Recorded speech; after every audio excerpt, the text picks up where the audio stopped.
Yes and glory YouTube channel के online platform पे एक बार फिर से आपका हार्दिक स्वागत है। विभिन्न परीक्षाओं के जो तैयारी के क्रम में जो शिक्षक प्रशिक्षण के बाद एक परीक्षा आयोजित की जाती है, जैसे सीटीईटी हुआ, यूपीटीईटी हुआ, रीट हुआ, सुपर टीईटी हुआ, या जो भर्ती परीक्षा शिक्षक भर्ती परीक्षा से संबंधित जो भी प्रश्न आते हैं मनोविज्ञान विषय से संबंधित, उसकी चर्चा हम लगातार कर रहे हैं। आज जो हमारा टॉपिक है बुद्धि, तो बुद्धि के सिद्धांत कौन कौन से होते हैं, यानी बुद्धि के सिद्धांत का तात्पर्य हुआ कि जो बुद्धि का स्वरूप क्या है, बुद्धि किस प्रकार के तत्वों से मिलकर बना है, एक तत्व, दो तत्व, तीन तत्व, बहुतत्व, समूह तत्व, तमाम जो मनोवैज्ञानिक हुए अपने अपने हिसाब से उन्होंने उसका वर्णन किया, अपने अपने हिसाब से उन्होंने अपने सिद्धांत को प्रस्तुत किया। तो अब हम चर्चा करेंगे कि विभिन्न सिद्धांतों के माध्यम से जिन मनोवैज्ञानिकों ने बुद्धि के सिद्धांत को प्रस्तुत किया, उसकी चर्चा हम क्रमवार एक एक करके करेंगे। तो सबसे पहले अगर चर्चा किया जाए तो बुद्धि होता क्या है, बुद्धि का मापन किस प्रकार से किया जाता है, अगर इस क्षेत्र में सबसे पहला कदम किसी ने रखा तो वह है अल्फ्रेड बिने।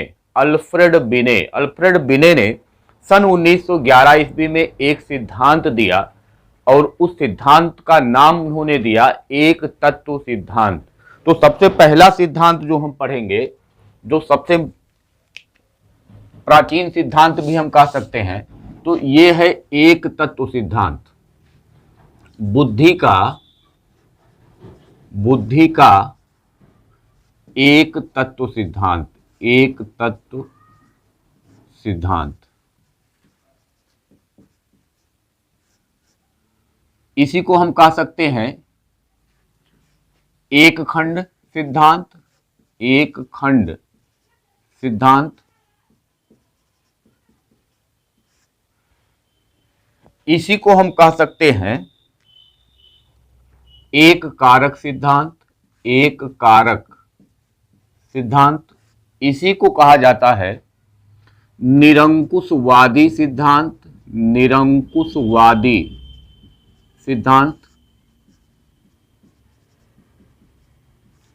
इसी को कहा जाता है बुद्धि का अखंडात्मक सिद्धांत, अखंडात्मक जिसका मतलब खंड ना किया जाए, अखंडात्मक सिद्धांत, बुद्धि का अखंडात्मक सिद्धांत।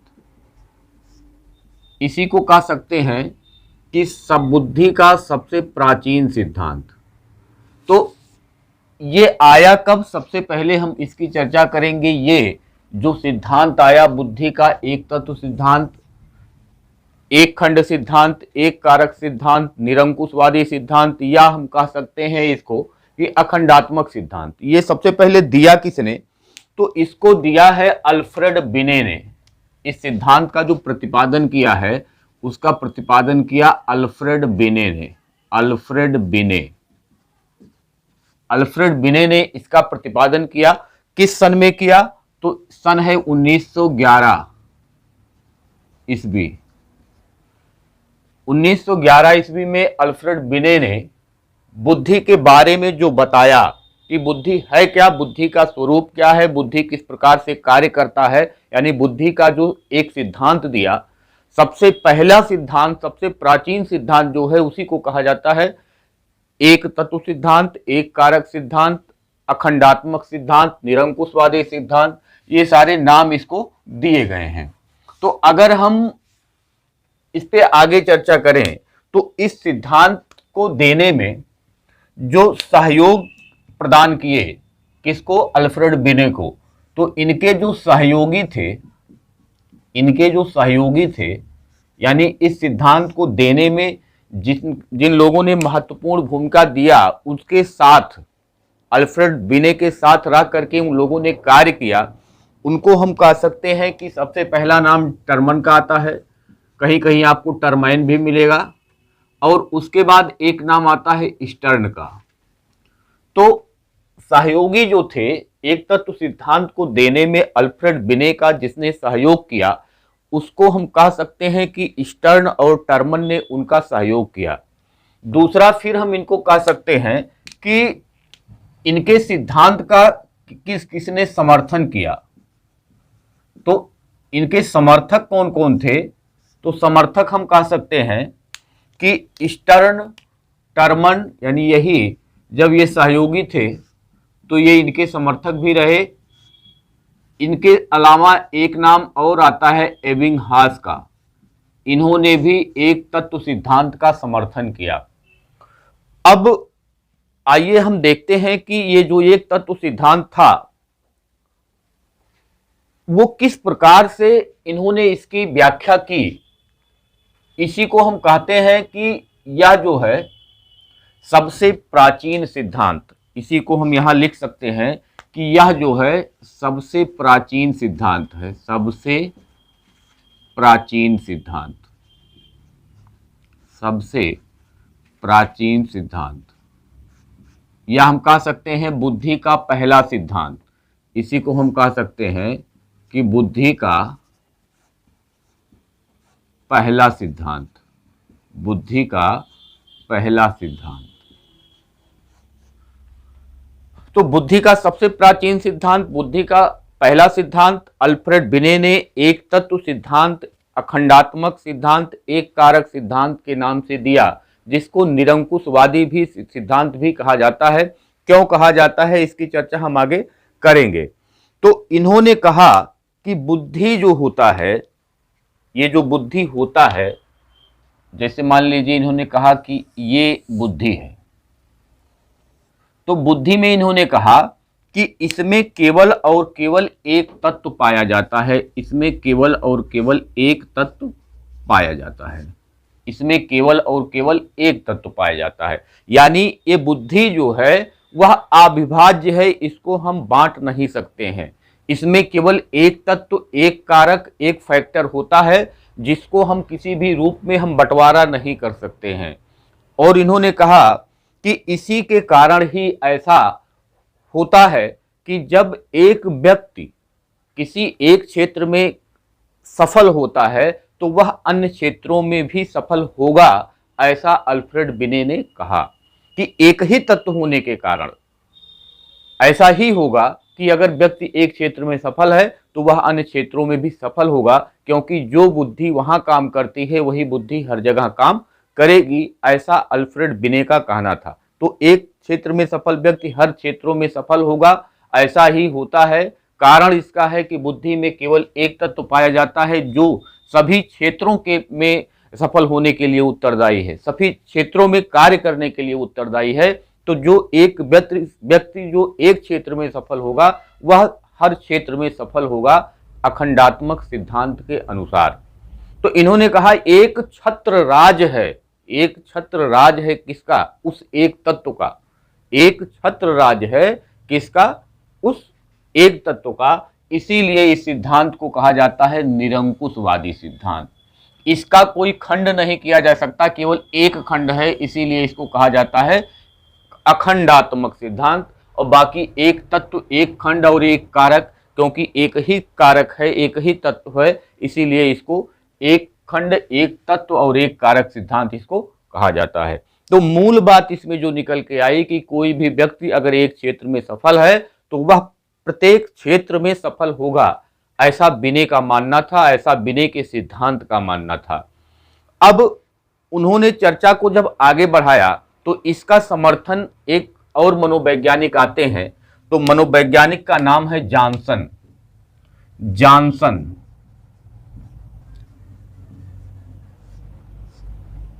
तो जॉनसन ने कहा, जॉनसन ने जो कहा, उन्होंने न्यूटन का उदाहरण दिया, उन्होंने न्यूटन का उदाहरण दिया।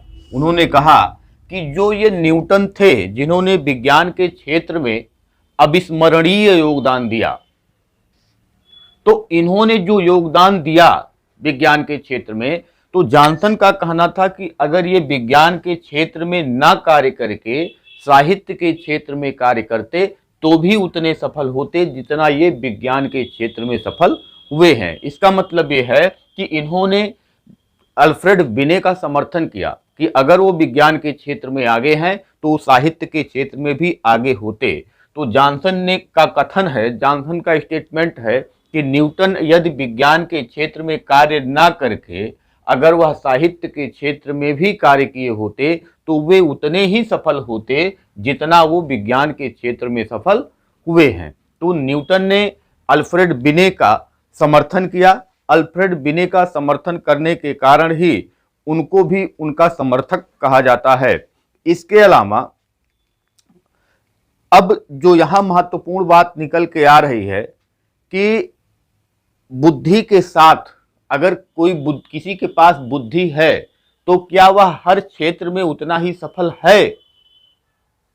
तो हमारा उत्तर होगा कि सफल नहीं है। कारण उसका क्या है? जब हम देखते हैं कि एक व्यक्ति है तो उस व्यक्ति के बारे में जिस क्षेत्र की हम चर्चा करेंगे तो केवल बुद्धि ही एक कारक नहीं होता है। उस क्षेत्र में सफलता का बुद्धि ही केवल कारण नहीं होता है, उस क्षेत्र में सफलता के अन्य कारक भी होते हैं। जैसे हम कहें उस क्षेत्र में उस बच्चे की रुचि क्या है, उस बच्चे की रुझान क्या है, उसकी आवश्यकता क्या है। अगर उसकी रुचि रुझान और आवश्यकता नहीं है तो वह बच्चा उस क्षेत्र में उतना सफल नहीं होगा। इसका मतलब बुद्धि के किसी भी क्षेत्र में सफलता के लिए बुद्धि के साथ साथ उस क्षेत्र में उस बच्चे की, उस व्यक्ति की रुचि रुझान और आवश्यकता भी सम्मिलित होता है। केवल बुद्धि होने से ही वह व्यक्ति उस क्षेत्र में सफल नहीं हो सकता। अर्थात कि व्यक्ति की रुचि जो है वो किस क्षेत्र में है, व्यक्ति की रुचि जो है वो किस क्षेत्र में है, व्यक्ति का रुझान जो है वो किस क्षेत्र में है, व्यक्ति की आवश्यकता उस क्षेत्र में जाने की है कि नहीं है। यह भी मायने रखता है कि उस क्षेत्र में वह बच्चा सफल होगा कि नहीं सफल होगा, वह व्यक्ति सफल होगा कि नहीं सफल होगा। अगर हम मान भी लें कि बुद्धि में एक ही तत्व होता है तो जब हम उसका मापन करने जाएंगे तो बुद्धि को हमको वहां भी खंडों में विभाजित करना होगा। बिना हम खंडों में विभाजित किए हम बुद्धि के का मापन नहीं कर सकते हैं। तो इसका मतलब ये हुआ कि बुद्धि को जब हम बिना खंड किए उसका मापन नहीं कर सकते हैं तो बुद्धि में एक ही तत्व ना होकर के कई तत्व हो सकते हैं। लेकिन अभी तक, जब तक अल्फ्रेड बिने का सिद्धांत लागू था, लगभग 35 वर्षों तक अल्फ्रेड बिने के सिद्धांत का कोई काट नहीं था, किसी ने आलोचना नहीं किया, किसी ने इसको अस्वीकार नहीं किया। लेकिन उसके बाद जब स्पीयरमैन आए और उन्होंने कहा कि ऐसा देखा गया कि एक क्षेत्र में जो व्यक्ति सफल है वह दूसरे क्षेत्र में असफल है। और ऐसा क्यों होता है? ऐसा इसलिए होता है कि हो सकता है कि बुद्धि में ऐसे कारक हों कि जो एक क्षेत्र में तो सफल इतने ज्यादा कारक हों, मतलब कि हर क्षेत्र के लिए एक कारक हो सकता है या विशिष्ट क्षेत्रों के लिए विशिष्ट कारक हो सकता है। तो एक कारक ना हो करके कई कारक हो सकते हैं, 2 हो सकते हैं, 3 हो सकता है, 4 हो सकता है, लेकिन एक ही नहीं है। अगर ऐसा होता तो वह व्यक्ति उस क्षेत्र में भी सफल होता जिस क्षेत्र में वह आज असफल है। तो उन्होंने यह कह के आलोचना किया कि सामान्यतः ऐसा नहीं देखा गया कि एक व्यक्ति जो किसी एक क्षेत्र में अच्छा करता है, सफल होता है, वह किसी दूसरे क्षेत्र में भी अच्छा करता हो, सफल होता हो। और इसी आधार पर इस सिद्धांत की आलोचना की गई। और सिद्धांत की आलोचना के बाद जो सिद्धांत आया, वो नया सिद्धांत जो था वो स्पीयरमैन का द्वितत्व सिद्धांत था। और जो अगला सिद्धांत था वो त्रिकारक सिद्धांत, त्रिखंड सिद्धांत, जो उसको भी स्पीयरमैन ने ही दिया। तो इस प्रकार से हम कह सकते हैं कि बुद्धि जो है, बिने के अनुसार बुद्धि एक अविभाज्य इकाई है। हम यहां कह सकते हैं कि बुद्धि जो है वह एक अविभाज्य इकाई है। बुद्धि जो है वह अविभाज्य इकाई है। बुद्धि अविभाज्य इकाई है। फिर हम कह सकते हैं कि एक व्यक्ति अगर एक क्षेत्र में सफल है तो हर क्षेत्र में सफल होगा, तो हर क्षेत्र में सफल होगा, सफल होगा। फिर इन्होंने कहा कि बुद्धि में एक ही तत्व कारक खंड होते हैं। विभिन्न व्यक्तियों में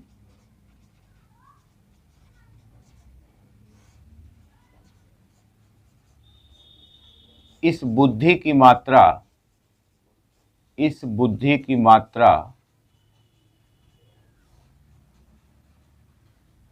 भिन्न भिन्न होती है, भिन्न भिन्न होती है। और यही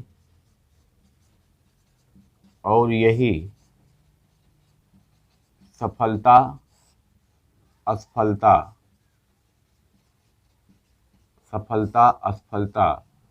का कारण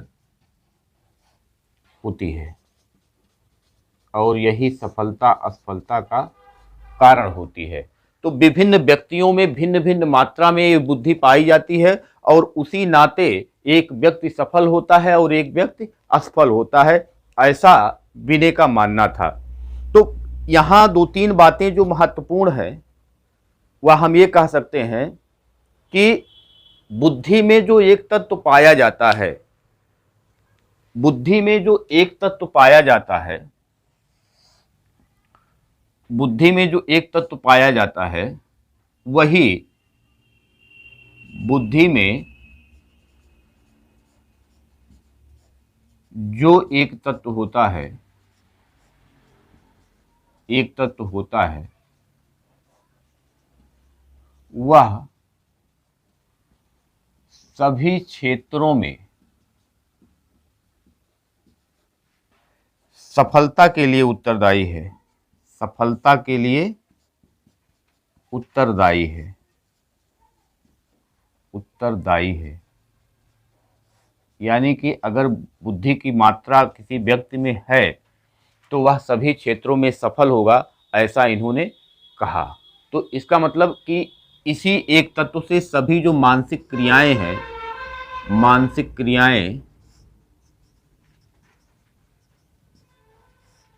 उसी से नियंत्रित होती हैं, उसी से नियंत्रित होती हैं। समस्त मानसिक क्रियाएं उसी से नियंत्रित होती हैं। तो यहाँ एक बार फिर से हम चर्चा करेंगे पूरे सिद्धांत की। फिर से आइए एक बार चर्चा करते हैं कि सबसे प्राचीन सिद्धांत जो था वो अल्फ्रेड बिने ने दिया। उनका सहयोग किया स्टर्न और टर्मन ने। 1911 में ये सिद्धांत आया, एक तत्व सिद्धांत, एक खंड सिद्धांत, एक कारक सिद्धांत, अखंडात्मक सिद्धांत, निरंकुशवादी सिद्धांत, तमाम इसके नाम दिए गए।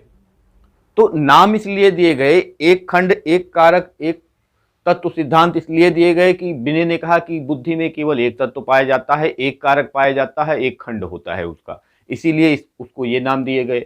निरंकुशवादी सिद्धांत इसलिए कहा गया क्योंकि उन्होंने कहा कि समस्त जो मानसिक क्रियाएं होती हैं उसके लिए केवल और केवल एक ही बुद्धि का वह तत्व जिम्मेदार है जो बुद्धि में पाया जाता है।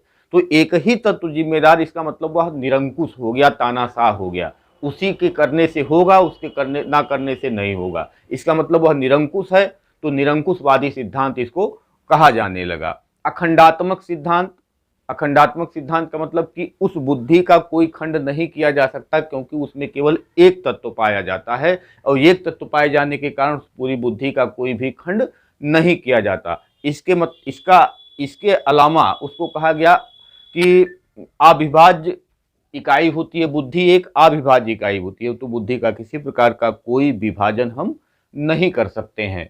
तो ये तो हुआ उसके नाम की बात। समर्थन किया स्टर्न और टर्मन ने।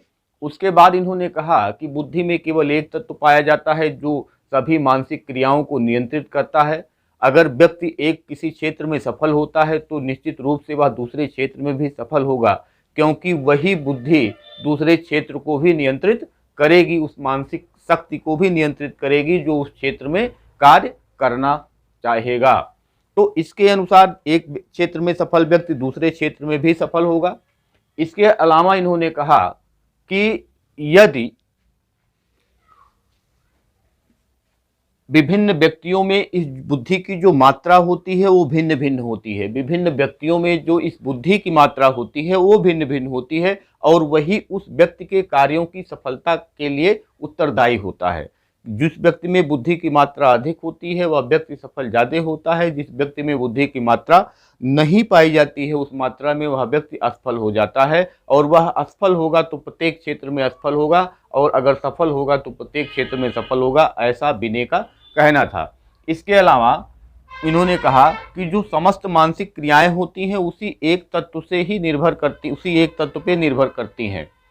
अब ये सबसे प्राचीन सिद्धांत है और यह बुद्धि का सबसे पहला सिद्धांत है। इनकी जो आलोचना हुई ये इस नाते हुई कि वस्तुतः यह देखा जाता है कि एक व्यक्ति जो एक क्षेत्र में सफल है, एक बच्चे को देखा गया कि वह पढ़ने में बहुत अच्छा है लेकिन उसको खेलने नहीं आता है, उसको गाना गाने नहीं आता है, उसको डांस करने नहीं आता है, उसको कला बनाने नहीं आता है, वह सामाजिक रूप से उतना अच्छा नहीं है, सामाजिक व्यवहार उसका उतना अच्छा नहीं है, वो एक सफल व्यापारी नहीं बन सकता है। मतलब ये सब बाकी बातें उसके अंदर नहीं है, बाकी में वो कमजोर है, एक में वह बहुत तेज है। एक बच्चा ऐसा है जो बढ़िया गाना गाता है लेकिन वह अच्छा पढ़ता नहीं है, वह अच्छा खेलता नहीं है। तो इसका मतलब कि केवल एक तत्व ऐसा नहीं है जो सभी क्षेत्रों में काम करता है। अगर एक क्षेत्र में, हर क्षेत्र में वही एक तत्व काम करता तो वह बच्चा जो पढ़ने में तेज है वह खेलने में भी तेज होता, वह गाना गाने में भी तेज होता, वह डांस करने में भी तेज होता, कला बनाने में भी तेज होता। तमाम जो कौशल होते हैं, तमाम जो क्षेत्र होते हैं, उन हर क्षेत्रों में वह बच्चा अच्छा होता। तो इस आधार पे अल्फ्रेड बिने की आलोचना की गई कि ऐसा देखा नहीं गया। अगर ऐसा देखा नहीं गया तो इसका मतलब व्यवहार में तो ऐसा पाया नहीं जाता है। तो इसका मतलब ये हुआ कि बुद्धि में केवल एक तत्व ना हो करके इससे कहीं अधिक तत्व है।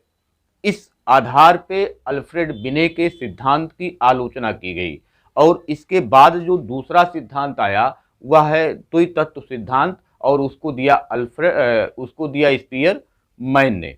तो स्पीयर मैन का जो सिद्धांत है उस सिद्धांत का नाम द्वितत्व सिद्धांत, और उन्होंने फिर से उसको मॉडिफाई करते हुए त्रितत्व सिद्धांत भी दिया है। तो स्पीयर मैन का दो सिद्धांत है, एक द्वितत्व सिद्धांत और एक त्रितत्व सिद्धांत। तो हम स्पीयर मैन के सिद्धांतों की चर्चा अगले क्लास में करेंगे। तो इसमें केवल आपको दो तीन पॉइंट आपको याद रखना है। पहला कि 1911 में आया, ये सबसे प्राचीन सिद्धांत है। इसका जो प्रतिपादन किया अल्फ्रेड बिने ने किया, इसका समर्थन जो किया वो टर्मन, स्टर्न और एबिंगहास ने किया। इनके जो सहयोगी थे टर्मन और स्टर्न थे। जॉनसन ने इनका समर्थन करते हुए न्यूटन का उदाहरण दिया कि यदि ये जो न्यूटन है वो विज्ञान के क्षेत्र में काम ना करके साहित्य के क्षेत्र में काम किए होते तो ये वहाँ भी उतने ही सफल हुए होते। एक तत्व सिद्धांत होने के नाते इसको हम निरंकुशवादी सिद्धांत कहते हैं, और इसका कोई खंड ना होने के कारण इसको हम अखंडात्मक सिद्धांत कहते हैं। तो ये बुद्धि का एक तत्व सिद्धांत था, सबसे प्राचीन सिद्धांत था। बुद्धि मापन के इतिहास को जब आप उठा करके पढ़ेंगे तो आपको वहाँ दिखेगा कि सबसे पहला जो बुद्धि मापन का जो मापनी तैयार किया उसको भी अल्फ्रेड बिने ने ही तैयार किया। यानी बुद्धि के क्षेत्र में, बुद्धि मापन के क्षेत्र में, बुद्धि सिद्धांत के क्षेत्र में अगर सबसे पहला कदम किसी ने रखा, सबसे जो जरूरी कदम किसी ने रखा, जो समाज को और ये बुद्धि मापन के बारे में जिसने सिखाया, जिसने बताया, वो अगर नाम हम कहें तो अल्फ्रेड बिने का ही है। तो बिने ऐसे सबसे पहले व्यक्ति हैं जिन्होंने सबसे पहले बुद्धि का सिद्धांत दिया और सबसे पहले बुद्धि मापन के बारे में उन्होंने बताया। तो आपको इतनी बातें याद रखनी है इसमें कि ये सबसे प्राचीन सिद्धांत है। बाकी अगले क्लास में हम चर्चा करेंगे बुद्धि के द्वितत्व सिद्धांत की और तीन तत्व सिद्धांत की, जिसको स्पीयर मैन ने दिया है। विभिन्न परीक्षाओं की दृष्टि से जो UP TET, CTET, super TET, REET की जो परीक्षाएं होती हैं उसमें बुद्धि से संबंधित चैप्टर से जो क्वेश्चन आज पूछे जाते हैं वो लगभग सिद्धांतों से ही निकल के आते हैं। पिछली बार प्रज्ञा बुद्धि का सिद्धांत किसने दिया, पूछा गया था। तो आप क्लास को देखते रहिए, पढ़ते रहिए और इसको अपने दोस्तों में शेयर करते रहिए। अगर आपको कुछ कहीं कंफ्यूजन होता है तो कमेंट बॉक्स में जा करके उसको आप कमेंट करिए। अगर क्लास अच्छा लगता है तो भी आप कमेंट करिए, लाइक करिए और अपने दोस्तों में शेयर करिए। धन्यवाद, नमस्कार।